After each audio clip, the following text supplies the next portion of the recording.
Ladies and gentlemen, the Governor of the great state of Louisiana, the Honorable John Bell Edwards.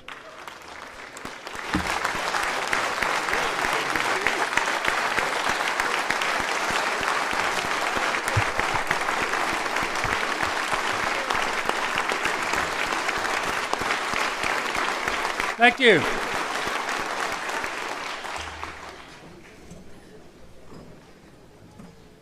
Mr. President, Mr. Speaker, statewide elected officials, members of the legislature, it's a pleasure to be here with you this evening.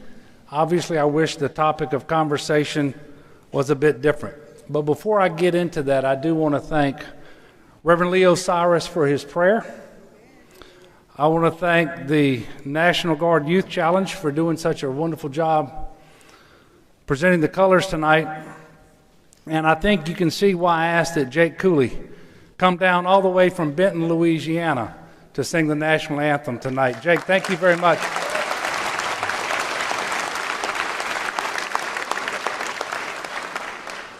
Jake's CD is in my CD player, by the way. Look, I appreciate the opportunity to be here with you tonight. I do want to start by offering my apologies to you and to your spouses and significant others, because you may not be where you want to be or with who you want to be with come Valentine's Day. And I've been told that's the second year in a row. I'm sorry about that. I also want to take a moment of personal privilege and ask you to join me in congratulating someone who has been very special to the state of Louisiana in terms of his public service that goes back decades. He was in private business long before that, a veteran, served 16 years in the legislature. My good friend Ben Nevers is going to retire at the end of this month, and I, like many of you, have relied upon Ben, his friendship, his wisdom, his counsel. Many, many times here in the Capitol. So Ben, thank you for all that you've done for the people of Louisiana. Donna and I, and I'm sure all of us, wish you and Ann a very long, fulfilling, peaceful, and happy retirement. God bless you.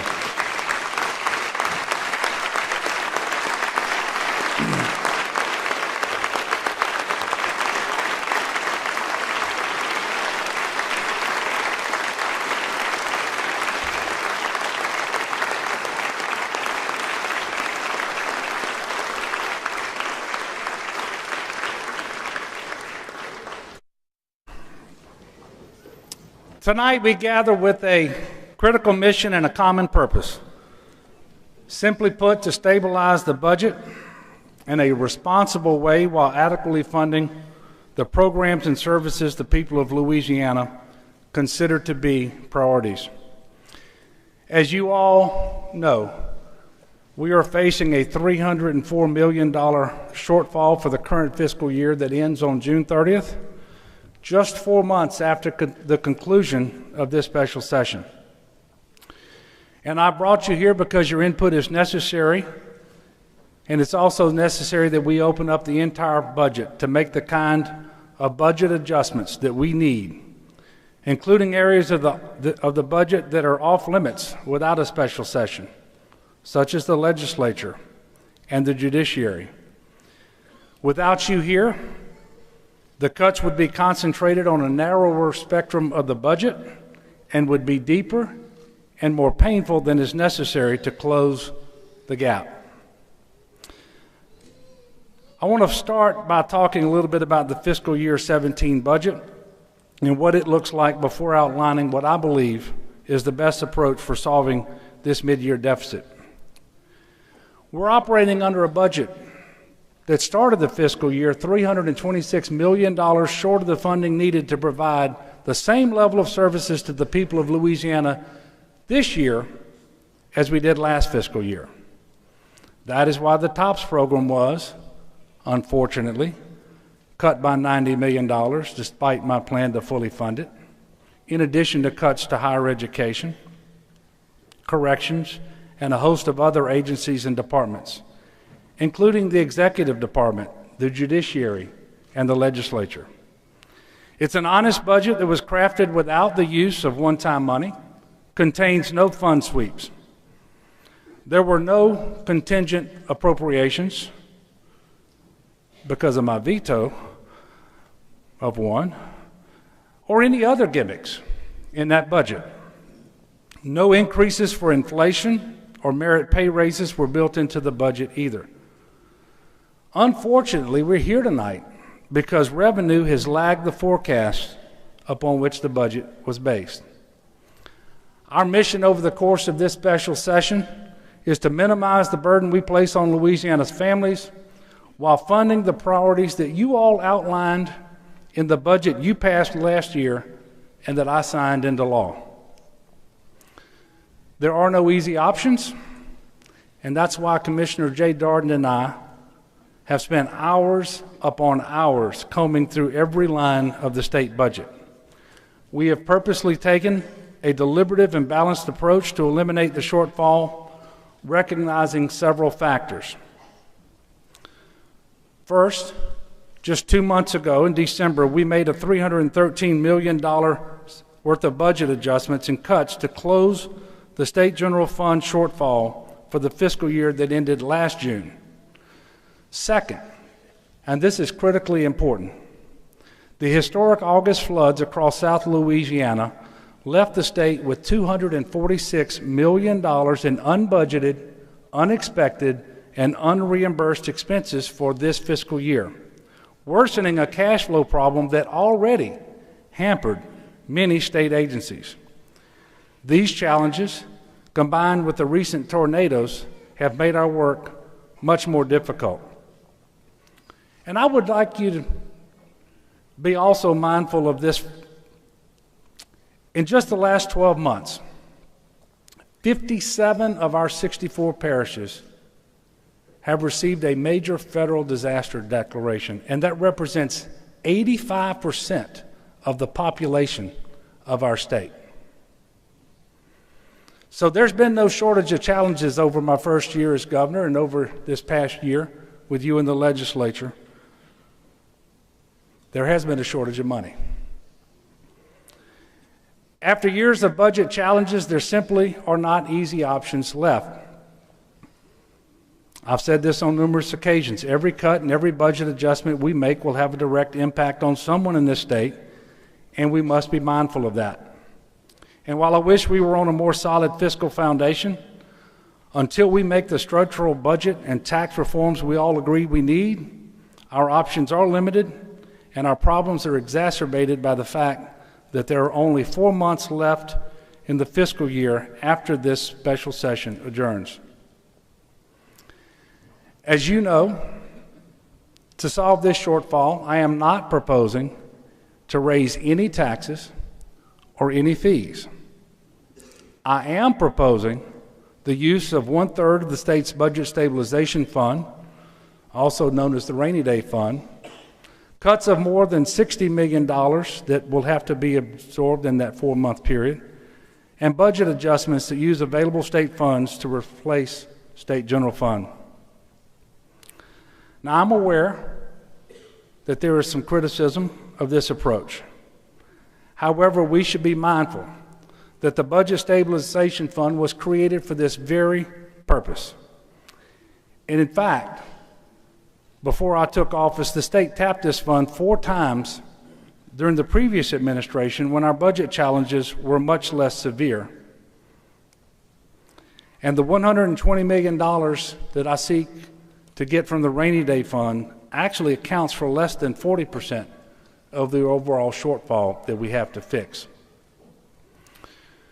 You should all know that the budget stabilization fund was created in 1990 so that we would have a savings account that stabilizes our budget against precipitous revenue declines, especially when they occur mid-year.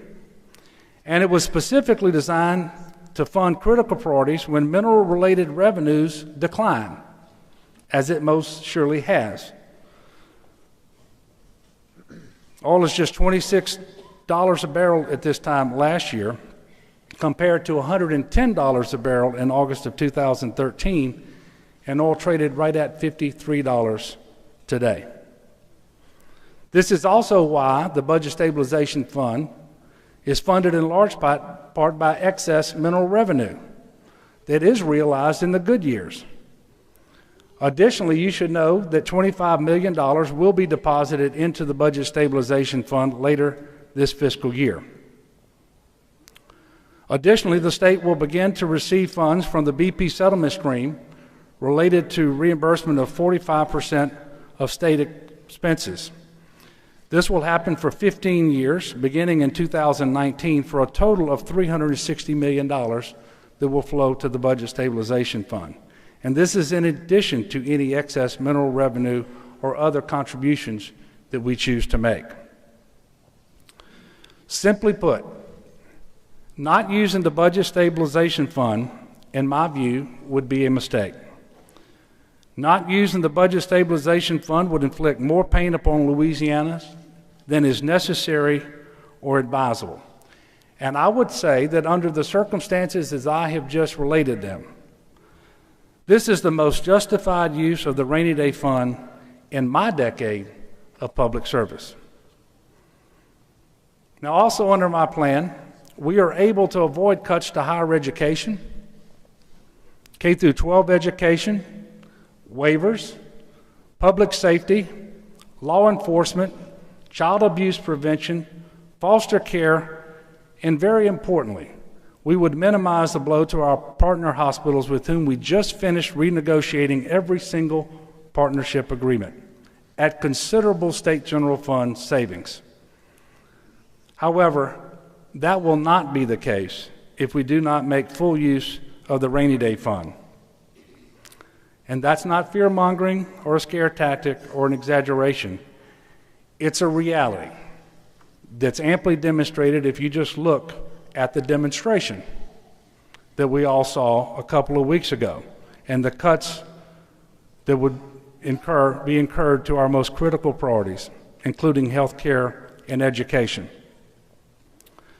Now, I know the task is not easy, and this plan is not pleasant, not for you and not for me. We are trying to make the best decision of less than good options. But that does not absolve us of our responsibility to proceed wisely.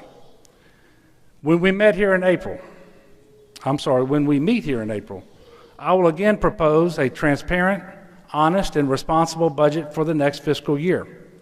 We will have the opportunity to enact bold, long-term budget reforms that will lessen the frequency and severity of mid-year deficits that too often have produced destabilizing cuts to critical services and will prevent us from needing to use the Budget Stabilization Fund too frequently.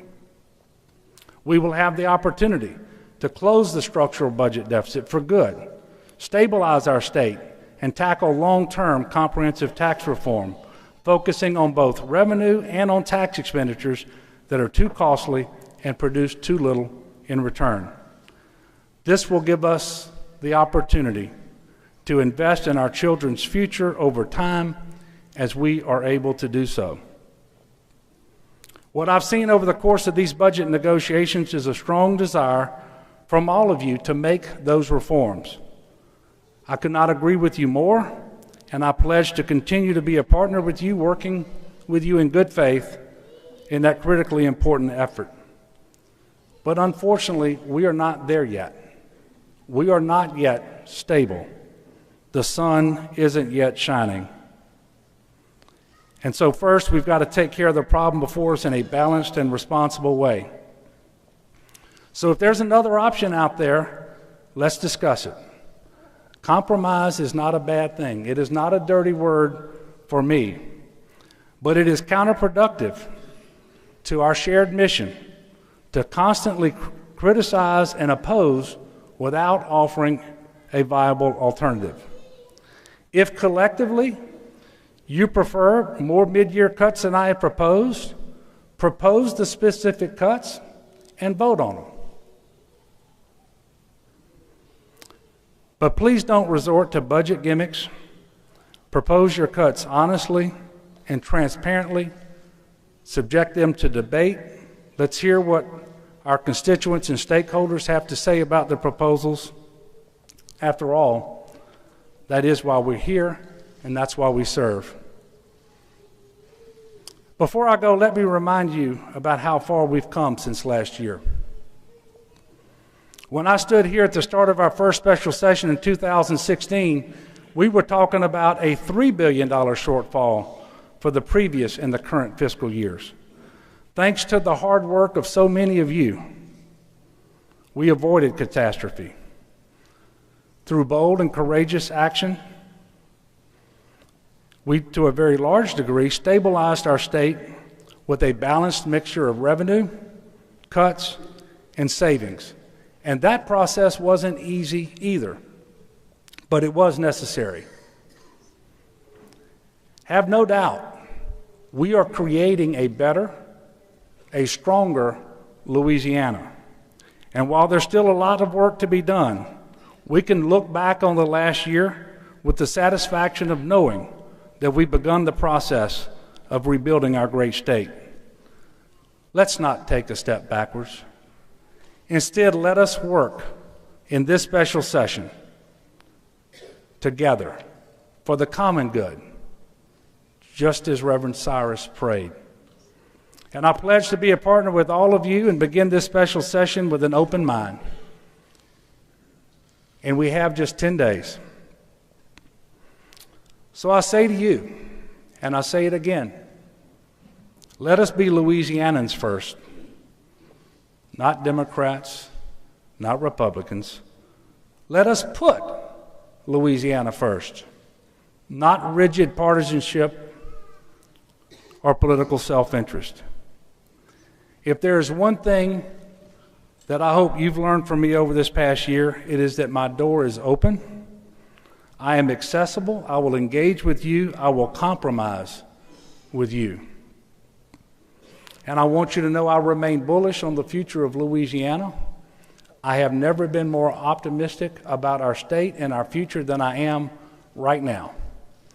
But I am mindful of the challenges that we have. And so I'll just request that we get to work. God bless you all, and God bless the great state of Louisiana.